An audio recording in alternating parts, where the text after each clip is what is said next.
నారాయణం నమస్కృత్య నరం చైవ నరోత్తమం దేవీం సరస్వతిం వ్యాసం తతో జయముదీరయేత్రి. ఎన్నిసార్లు విన్నా వినాలనిపించేది, ఎన్నిసార్లు చదివినా చదవాలనిపించేది, ఎన్నిసార్లు చూసినా చూడాలనిపించేది మహాభారతం. అలాంటి మహాభారతాన్ని మొదటి నుండి చివరి దాకా పూర్తి పాఠంగా మీకు చెప్పడమే నా ప్రయత్నం. మహాభారత ఇతిహాస కావ్యాన్ని చెప్పడం ప్రారంభించే ముందు ఇంతటి మహిమాన్వితమైన కథను గురించి కొంచెం సమాచారం ముందుగా తెలుసుకుందాం. మహాభారతం ఎప్పుడు రాయబడింది, ఎవరి చేత రాయబడింది, సంస్కృతంలో ఎవరు రాశారు, తెలుగులోకి ఎవరు అనువదించారు, గ్రంథంలో ఎన్ని పర్వాలు ఉంటాయి, పర్వం అంటే ఏమిటి, 9 అంకె ప్రాధాన్యం ఏమిటి, ఇలాంటి విషయాలను గురించి చెప్పుకుందాం. ఈ భూమి మీద ఏ ఇతర గ్రంథం కంటే కూడా అతి పెద్ద గ్రంథం మహాభారతం. భీకరమైన యుద్ధాలకు సంబంధించిన కథగా గ్రీకుల ఇలియడ్, ఒడిస్సీ అని చెబుతారు. కానీ వీటికంటే మహాభారతం ఎన్నో రెట్లు పెద్ద గ్రంథం. కేవలం పేజీల సంఖ్యలోనే పెద్దదని కాదు, పాత్రల సంఖ్యలోనూ, పాత్రల చిత్రణ విషయంలోనూ, వాటి మానసిక విశ్లేషణల విషయంలోనూ అత్యంత ఉన్నత స్థానంలో ఉంటుంది. అందువల్ల మహాభారతం మన జాతీయ గ్రంథం అయ్యింది. మహాభారతం అనే పేరు యొక్క అర్థం గురించి విశ్లేషకులు చాలా రకాలుగా విశ్లేషించారు. అవేమంటే మహా అనగా ఉన్నతమైన లేదా గొప్పదైన అని, భార అనగా బరువైనది అని, అంటే గొప్ప బరువైనది అని విశ్లేషించారు. మరొక అర్థంలోని భా అనే అక్షరం కాంతి అనే అర్థాన్ని ఇస్తుందని, రథం అనే పదం క్రీడించడం అనే అర్థాన్ని ఇస్తుందని, రెండూ కలిపితే కాంతిలో క్రీడించడం అనే అర్థాన్ని ఇస్తుందని విశ్లేషించారు. కావ్య భాషలో కాంతిని జ్ఞానానికి సంకేత పదంగా వాడుతారు. కాబట్టి భారతం అంటే జ్ఞానంతో క్రీడించడం అని విశ్లేషించారు. మరి మహాభారతం ఒక జ్ఞాన సముద్రమే కదా. కానీ మహాభారత కావ్యానికి మహాభారతం అనే పేరు మొదటి పేరు కాదు. మొదటి పేరు జయం. జయంని ఇప్పటి పరిశోధకులు పరిశోధించి ఇప్పటికి 3,500 ఏళ్ల నుండి 5,000 ఏళ్ల మధ్యకాలంలో వ్యాసుడు అనే ఆయన రచించాడని తేల్చారు. వ్యాసుని మొదటి పేరు కృష్ణద్వైపాయనుడు. కృష్ణ అంటే నలుపు అని అర్థం, ద్వైపాయన అంటే ద్వీపం అని అర్థం. ద్వీపంలో జన్మించిన నల్లని వాడని అర్థం. ఈ కృష్ణద్వైపాయనుడికి మరో పేరు వ్యాసుడు. ఒకప్పుడు వేదాలు అన్నీ ఒక్కటిగా కలిసిపోయి ఉండేవి. అవి అన్నీ చదవడానికి చాలా ఇబ్బందిగా ఉండేవి, నేర్చుకోవడానికి కష్టంగా ఉండేవి, కంఠస్థం చేయడానికి అసాధ్యంగా ఉండేవి. కొద్దిమంది మహర్షులు మాత్రమే నేర్చుకోగలిగేవారు. కానీ వేదాలు ధర్మాన్ని నేర్పేవి, జ్ఞానాన్ని తెలిపేవి, తత్వాన్ని చెప్పేవి, మోక్షాన్ని చూపేవి. కానీ అందరికీ అందని విధంగా ఉండేవి. వ్యాస మహర్షి వీటిని అందరికీ అందించాలనుకున్నాడు. సులభంగా నేర్చుకునే విధంగా ఏర్పాటు చేయాలనుకున్నాడు. వాటిని ఋగ్వేదం, యజుర్వేదం, సామవేదం, అథర్వణ వేదం అని 4 భాగాలుగా చేశాడు. వేదాలను విభజన చేశాడు కాబట్టి అప్పటి నుండి ఆయన వేదవ్యాసుడయ్యాడు. ఆ తర్వాత కూడా వేదాలు అందరికీ అందనే లేదు, వాటి సారాంశం అందరికీ చేరనే లేదు. వేదాల సారాంశం అందరికీ చేరేలా ఆయన అష్టాదశ పురాణాలు రాశాడు. అప్పటి వరకు భూమిని పరిపాలించిన గొప్ప రాజుల కథలకు వేదార్థాన్ని, శాస్త్రజ్ఞానాన్ని, తత్వాన్ని, ధర్మాన్ని, భక్తిని కలిపి అష్టాదశ పురాణాలు రచించాడు.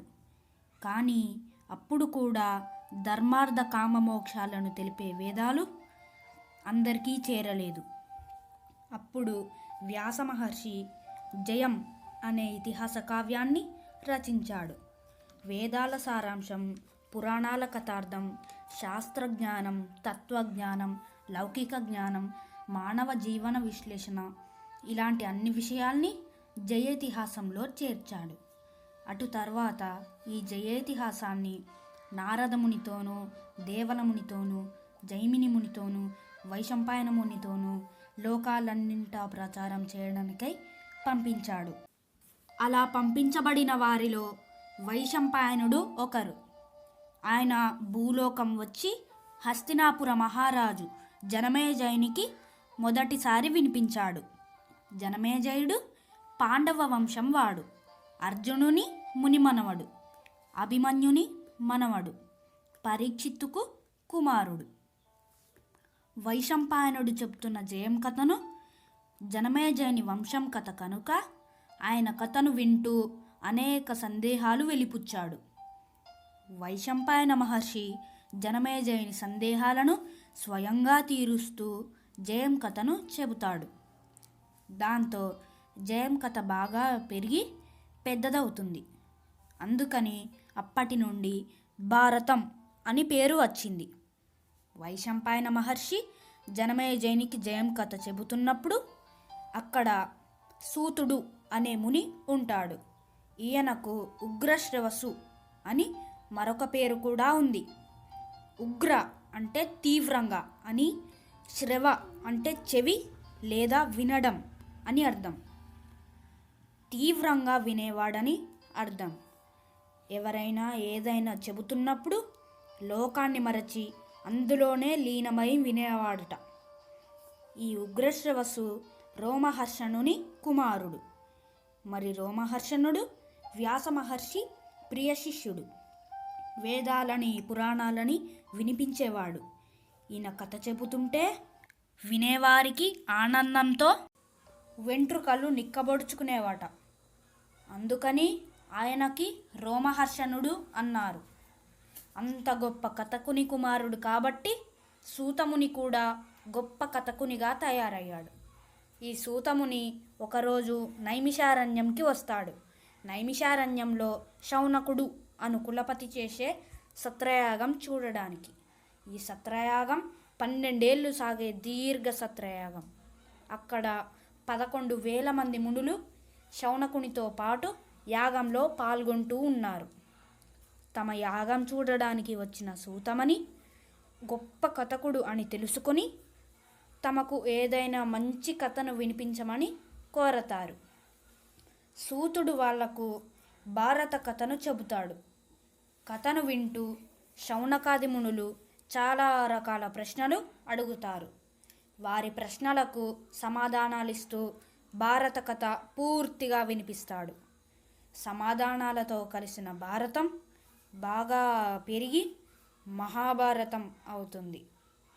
జయం మహాభారతంగా మారిన ప్రస్థానం ఇలా సాగింది.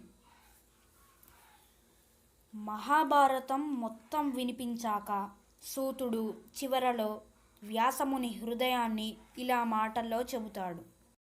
ధర్మేచ అర్థేచ కామేచ మోక్షేచ భర్తర్షభ యదిహాస్తి తదన్యత్ర ఎన్నేహాస్తి నతత్తు క్వచిత్తు. ధర్మ, అర్థ, కామ, మోక్షాలకు సంబంధించి ఇందులో ఉండేదే ఎక్కడైనా ఉంటుంది. ఇందులో ఉండనిది మరి ఎక్కడా ఉండదు.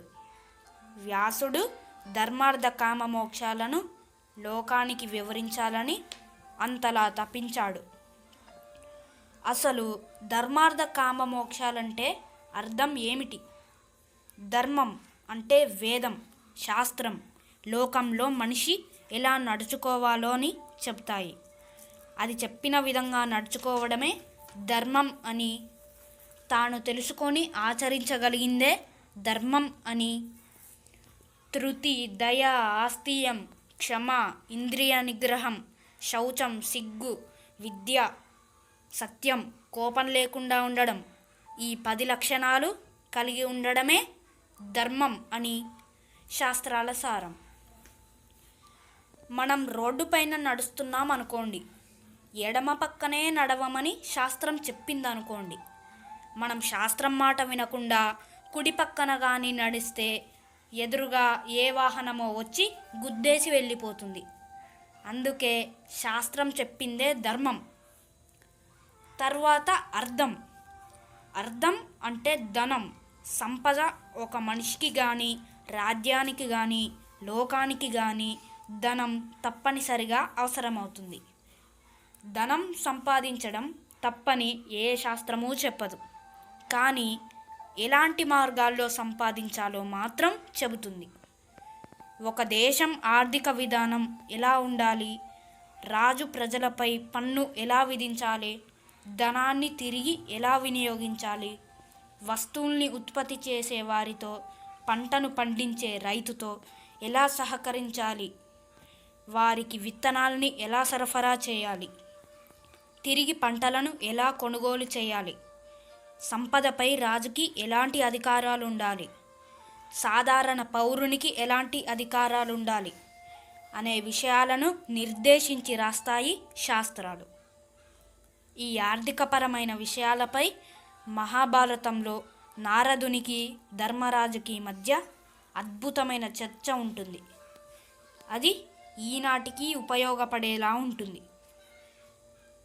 తరువాత కామం. కామం అంటే కోరిక. ఈ కోరికలు కూడా శాస్త్రాలు చెప్పిన విధంగానే ఉండాలి. నాకు పెద్ద భవనం కావాలి, పెద్ద కారు కావాలి, నేను పెద్ద అధికారిని కావాలి అని కోరిక ఉండవచ్చు. అందుకు ప్రయత్నించవచ్చు, తీర్చుకునేందుకు శ్రమించవచ్చు. కానీ ఇదంతా శాస్త్రం ప్రకారం ప్రయత్నించాలి. అంతేకాని అవతలి వాడిని అడవికి పంపి వాడి సంపద కొట్టేద్దాం, పక్కవాడిని పోటు పొడిచి వాడి సమస్తం దోచేద్దాం, ఇలా ఎవరికి తోచిన విధంగా వారు కోరికలను తీర్చుకుంటే ఆ సమాజం విచ్ఛిన్నమవుతుంది. అందుకే కోరిక కూడా శాస్త్రం చెప్పిన విధంగా ఉండాలి. ఇక మోక్షం. మనిషి ఈ భూమి మీద పుట్టింది మొదలు అనేక సమస్యలు, కోరికలు, వాటి వెంట పరుగులు పెట్టడంతోనే జీవితం ముగిసిపోతుంది. మరిలా ముగిసిపోవడమే జీవితమా? ఈ భూమి మీద ఏ సమస్య అయినా శాశ్వతం కాదు, అది అశాశ్వతం. ఈ పంచభౌతికమైన శరీరం ఆత్మ ఉన్నంత వరకే చైతన్యంగా ఉంటుంది. నానా గందరగోళపు పరుగులు తీస్తుంది. ఒక్కసారి ఆత్మ శరీరాన్ని వదిలివేయగానే ఇక కదలక పడిపోతుంది. రెండో రోజు కుళ్ళిపోయి ఆ తర్వాత కొద్ది సమయంలోనే మట్టిలో మట్టిలా కలిసిపోతుంది. అందుకే ఏ కోరిక అయినా ఈ భూమికి మాత్రమే సంబంధించి, తాను మాత్రం పరమాత్మకు సంబంధించిన వాడినని తెలుసుకోవాలి. ఈ ప్రపంచానికి సంబంధించిన కార్యాలలో ఉంటూనే, ఆచరిస్తూనే ఆత్మను మాత్రం దూరంగా ఉంచాలి. బురదలోని తామరాకు తనకి బురదని అంటనీయని విధంగా ఉండాలి. కష్టాన్ని, సుఖాన్ని నవ్వుతూ రెండింటి మధ్య ఏ భేదము లేదన్నట్టుగా ఉండాలి. ఇలా ఉంటే అదే మోక్ష మార్గం అవుతుంది. ఇలా శాస్త్రం, వేదం చెప్పిన ధర్మ, అర్థ, కామ మోక్షాలను సరిగ్గా పాటించిన వ్యక్తి ధర్మరాజు. పూర్తిగా విరుద్ధంగా ప్రవర్తించిన వ్యక్తి దుర్యోధనుడు. అంటే ధర్మరాజు ధర్మస్వరూపం, దుర్యోధనుడు అధర్మస్వరూపం. అవి రెండు ఎల్లవేళలా ఒకదాని స్థానాన్ని మరొకటి ఆక్రమించుకోవడానికి ప్రయత్నిస్తూనే ఉంటాయి. ఆ ప్రయత్నంలో జరిగిందే కురుక్షేత్ర యుద్ధం.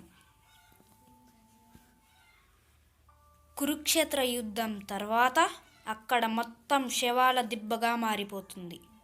కానీ అక్కడ ఒక్కటే రక్షించబడుతుంది, అదే ధర్మం.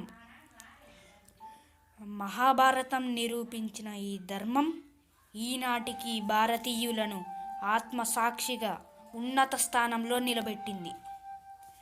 ఈ మహాభారతం 1,70,280 శ్లోకాలతో నిండి ఉంటుంది. ఇక్కడ ఒక చిత్రం ఉంది. ఒక అద్భుతమైన పవిత్ర సంఖ్యను సూచించే విధానం ఈ మొత్తం రచనలో కనపడుతుంది. అది ఏమిటంటే 1,70,280లోని 1728 ఈ అంకెలను మొత్తంగా కూడితే 18 అని వస్తుంది. 18ని 1+8 అని కూడితే 9 అని వస్తుంది.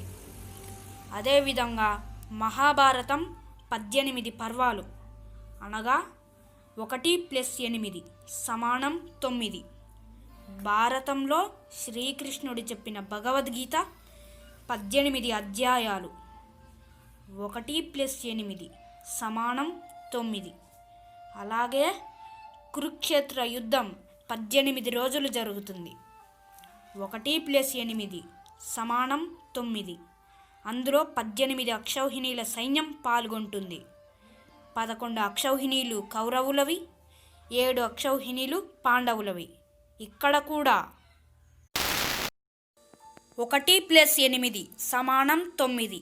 అంతేకాదు, ఒక అక్షౌహిణిలో గజ, రథ, అశ్వ, కాల్బలాలని 4 రకాల సైన్యం ఉంటుంది. గజబలం 21,877. వీటిని 2+1+8+7+7 అని కూడితే 18 అని వస్తుంది. 18ని 1+8 అని కూడితే 9 అని వస్తుంది. ఇంకా 21,870 రథాలుంటాయి. 2+1+8+7 సమానం 18. తిరిగి 1+8 సమానం 9.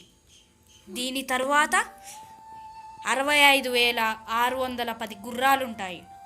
6+5+6+1 సమానం 18.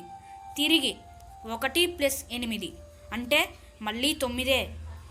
పోతే కాల్బలంలో 1,93,500 కాల్బలం ఉంటుంది. ఇది కూడా చూడండి. 1+9+3+5 సమానం 18. తిరిగి 1+8 సమానం 9. ఈ విధంగా 9ని అదృష్ట సంఖ్యగా, దేవతా సంఖ్యగా మహాభారతం చూపిస్తుందని కొందరి విశ్లేషకుల మాట.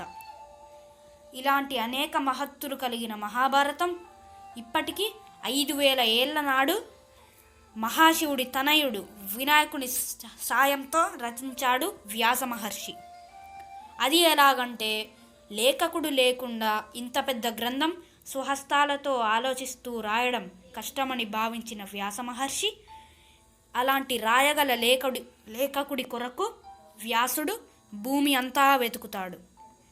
అలాంటి అర్హత కలిగిన వారెవ్వరూ ఆయనకు అవుపించరు. అప్పుడు ఆయన బ్రహ్మదేవునికై తపస్సు చేస్తాడు. బ్రహ్మదేవుడు ప్రత్యక్షమవుతాడు. ఆయన రావడంతోనే నీవు చెప్పే కావ్యాన్ని రాయడానికి వినాయకుడు తగినవాడు, నీవు అతనికై ప్రార్థించు అని అంతర్ధానం అవుతాడు. వెంటనే వ్యాసుడు వినాయకుడికై ప్రార్థిస్తాడు. అప్పుడు వినాయకుడు ప్రత్యక్షమవుతాడు. వ్యాసముని సాధారణమైన వాడేమీ కాదు కదా, సాక్షాత్తు మహావిష్ణువు 21వ అవతారం. ఆయన ప్రార్థిస్తే రాని దేవుడుంటాడా? మహాగణపతి రావడంతోనే నీవు రాయమని కోరితే నేను రాయగలను, కానీ నేను రాయగలిగే వేగంతో నీవు చెప్పాలి. ఎక్కడా ఒక్క క్షణము కూడా ఆగకూడదు. ఎక్కడైనా ఆపితే నేను వెంటనే రాయడం ఆపి వెళ్ళిపోతాను అని అంటాడు. వ్యాసముని అందుకు ఒప్పుకుంటాడు. భారత రచన ప్రారంభమవుతుంది. అలాంటి భారతం 3,500 నుండి 5,000 ఏళ్ల మధ్యకాలంలో సంస్కృత భాషలో రాయబడింది. ఈ భాషనే దేవభాషగా చెప్పేవారు. ఎంతో సుదీర్ఘకాలం వాడుక భాషలోకి భారతం అనువదించబడలేదు. సంస్కృతం తెలిసిన పండితులు చదివి ఇతరులకి చెప్పేవారు. అలా భారతం ప్రజల్లోకి వచ్చింది. ఇంత అద్భుతమైన కావ్యం 7-8 శతాబ్దాలలో కన్నడంలో పంపకవి విక్రమార్జునియం అని కన్నడంలోకి అనువదించాడు. ఆ తరువాత తమిళంలోకి పెరిందేవనారు కవి అనువదించాడు. ఇక 1022 ఆగస్టు 22వ తేదీన తూర్పు చాళుక్య రాజు అయిన రాజరాజ నరేంద్రుడు వేంగి రాజ్యానికి పట్టాభిషిక్తుడవుతాడు. ఈయన గొప్ప సాహిత్యాభిమాని, స్వయంగా పండితుడు, మంచి దైవభక్తి కలవాడు. ఆయన కాలానికి ముందే తమిళంలోనూ కన్నడంలోనూ మహాభారతం అనువదించబడడం చూశాడు. అలాగే తను తెలుగు భాషలో కూడా ఉండాలని, తమ తెలుగు భాషలోనే భారతాన్ని చదవాలని, చదివితే వినాలి అని ఆయనకు తీవ్రమైన కోరిక కలిగింది. ఆయన ఆస్థానంలో అప్పుడు నన్నయ్య భట్టారకుడు కులబ్రాహ్మణ మంత్రిగా ఉన్నాడు. ఆయన వాదన శాసనుడు, అంటే వాక్కును శాసించగలిగేవాడు. వేదాలు, ఉపనిషత్తులు, రామాయణ భారతాలు, శాస్త్రజ్ఞాన నీతి బోధక గ్రంథాలు అనేకం చదివినవాడు. మహాపండితుడు, ముద్గల గోత్రము కలవాడు. మహారాజు రాజరాజ నరేంద్రుడు నన్నయ్యను పిలిపించి మహాభారతాన్ని తెలుగులోకి అనువదించమని కోరాడు. రాజు కోరికే ఓ శాసనం, ఓ ఆజ్ఞ కదా. మహాభారతం రాయడం ఆకాశాన నక్షత్రాలు లెక్కబెట్టడం లాంటిది. అయినా కూడా తాను అనువదించగలను అని రాజుకు మాట ఇచ్చాడు నన్నయ్య. ఆ తరువాత 1053వ సంవత్సరంలో గోదావరి తీరాన గల రాజమహేంద్రవరం వద్ద మహాభారత రచనకు శ్రీకారం చుట్టాడు. అప్పటి వరకు తెలుగు భాషలో మాటలోనే గాని రాతలో అంత విస్తరించి లేదు. సరి అయిన తెలుగులో రాయబడిన గ్రంథాలు రాయబడి లేవు. అప్పుడు నన్నయ్య స్వయంగా భాషను ఏర్పాటు చేసుకున్నాడు. ఆయన ఏర్పాటు చేసుకున్న పద్ధతిని చంపు పద్ధతి అంటారు. వ్యాస మహాభారతం 100 పర్వాలుగా ఉంటుంది. పర్వం అంటే చెరుకు గడలోని ఒక కణుపు. చెరుకు గడకు అనేక కణుపులు ఉంటాయి. ప్రతి కణుపు తీయగానే ఉంటుంది. ప్రతి పర్వము అద్భుతంగానే ఉంటుంది. నన్నయ్య వ్యాస భారతాన్ని శ్లోకానికి తాత్పర్యంగా కాకుండా, అందులోని భావం చెడకుండా, వరుస క్రమం చెడకుండా స్వేచ్ఛా రచన చేశాడు.